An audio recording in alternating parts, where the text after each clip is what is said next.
دوستو، حضرت یوسف علیہ السلام کی قبر مبارک کو جب 400 سال بعد کھولا گیا تو اندر کیا معجزہ ہوا کہ سب حیران رہ گئے۔ آپ کی قبر مبارک کو دنیا کے سب سے بڑے دریا کے نیچے کیوں دفن کیا گیا اور یہودی آج اس تابوت کو پانے کی کھوج میں کیوں لگے ہیں؟ آج کا یہ ویڈیو آپ کے لیے بہت خاص ہے، اس کو اینڈ تک ضرور دیکھیے گا۔ دوستو، فلسطین کے مغربی کنارے پر ایک شہر آباد ہے جس کو نابلس کہا جاتا ہے۔ نابلس میں ایبل پہاڑی کے قریب ایک جگہ ایسی ہے جس پر 50 سالوں سے اسرائیلی یہودیوں اور فلسطینی مسلمانوں کے درمیان ایک جنگ چھڑی ہے۔ یہودیوں کے مطابق جسے وہ مقام یوسف جانتے ہیں، وہاں حضرت یوسف علیہ السلام کا مزار ہے، جبکہ مسلمان کہتے ہیں کہ یہاں حضرت یوسف علیہ السلام کا مزار مبارک نہیں ہے۔ تاریخ دان اور اتہاس کار یہودیوں کے اس دعوے سے انکار کرتے ہیں۔ ان کا کہنا ہے کہ نابلس میں موجود قبر 200 سال سے زیادہ پرانی نہیں ہے، اور بعض تاریخی کتابوں سے معلوم ہوتا ہے کہ یہ قبر سلطنت عثمانیہ کے دور میں بنائی گئی تھی۔ لیکن یہودیوں کے لیے یہ مقام بہت خاص ہے، اس لیے عرب اسرائیل جنگ کے دوران اس جگہ کو یہودیوں نے اپنے قبضے میں لے لیا تھا، جہاں یہ لوگ جا کر عبادت کرتے ہیں۔ لیکن اگر مسلمانوں کے مطابق یہ قبر حضرت یوسف علیہ السلام کی نہیں ہے تو پھر حضرت یوسف علیہ السلام کو کہاں دفن کیا گیا تھا اور ان کی قبر مبارک آج کہاں ہے؟ آئیے جانتے ہیں۔ دوستو، اللہ نے ہر نبی کو بہترین حسن اور خوبصورت آواز بنا کر مبعوث فرمایا۔ حضرت یوسف علیہ السلام کو بھی خوبصورت حسن سے نوازا گیا تھا، یعنی حضرت محمد صلی اللہ علیہ وسلم کے حسن کا آدھا حسن اللہ نے حضرت یوسف علیہ السلام کو عطا کیا۔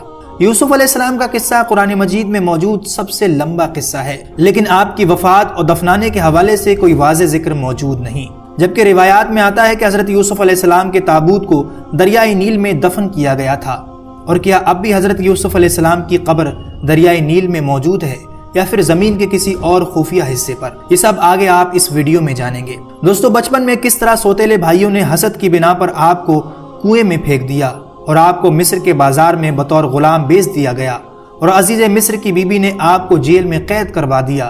لیکن ان سب مصیبتوں کے باوجود ایک دن حضرت یوسف علیہ السلام مصر کے سب سے اونچے طاقتور عہدے پر پہنچ گئے۔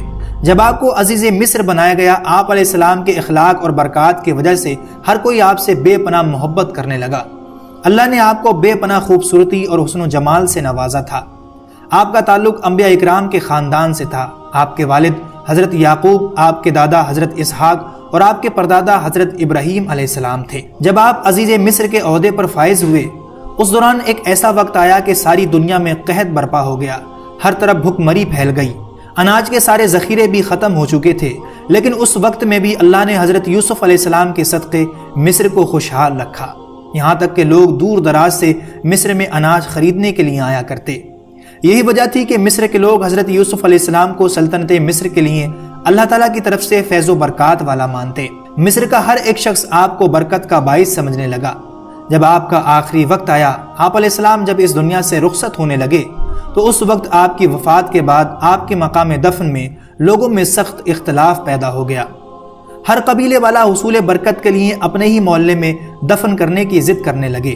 آخر لوگوں میں اس بات پر سہمتی ہوئی کہ حضرت یوسف علیہ السلام کو دریائے نیل کے پانی کے نیچے دفن کیا جائے، تاکہ دریا کا پانی آپ کی قبر منور کو چھوتا ہوا گزرے اور تمام مصر والے اس پانی سے فیضیاب ہوتے رہیں۔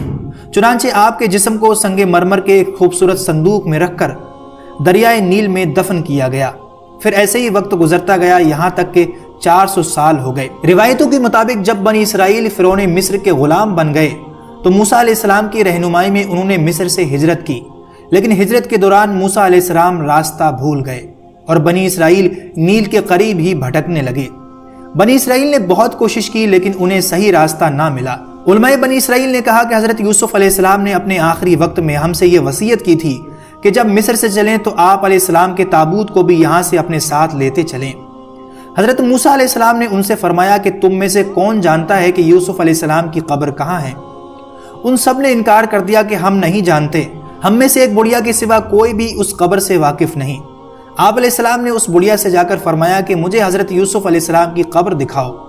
تو اس بڑھیا نے کہا کہ میں اس بات کو ایسے ہی نہیں بتاؤں گی، بلکہ مجھ سے آپ کو ایک بات کا اقرار کرنا ہوگا، اس کے بعد میں بتاؤں گی کہ حضرت یوسف علیہ السلام کا وہ تابوت کہاں ہے۔ آپ علیہ السلام نے پوچھا وہ کیا بات ہے؟ تو بڑھیا نے کہا کہ مجھے جنت میں آپ کا پڑوس نصیب ہو۔ اسی وقت موسیٰ علیہ السلام پر وحی آئی کہ اے موسیٰ تم اقرار کر لو، ہم پورا کر دیں گے۔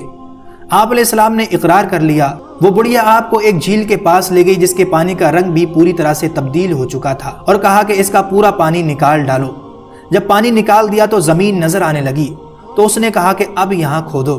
کھودنا شروع کیا تو ایک قبر نظر آنے لگی جس میں ایک تابوت رکھا ہوا تھا۔ حضرت موسیٰ علیہ السلام نے وہ تابوت نکالا اور آگے کا راستہ طے کیا تو آپ کو راستہ مل گیا۔ موسیٰ علیہ السلام اس تابوت کو فلسطین لے گئے اور آپ نے اس تابوت کو کسی خفیہ مقام پر دفن کر دیا۔ موسیٰ علیہ السلام نے اس تابوت کو نامعلوم جگہ پر کیوں دفن کیا، اس کا علم تو صرف اللہ ہی کو ہے۔ اس کے پیچھے کیا حکمت پوشیدہ ہے یہ کوئی نہیں جانتا۔ یوسف علیہ السلام کی قبر دوستو آج بھی ایک راز ہے۔ امید کرتے ہیں آج کا یہ ویڈیو آپ کو پسند آیا ہوگا۔ ویڈیو اچھا لگا تو اسے لائک اور آگے ایسی اچھی ویڈیو کے لیے چینل کو ضرور سبسکرائب کر لیں۔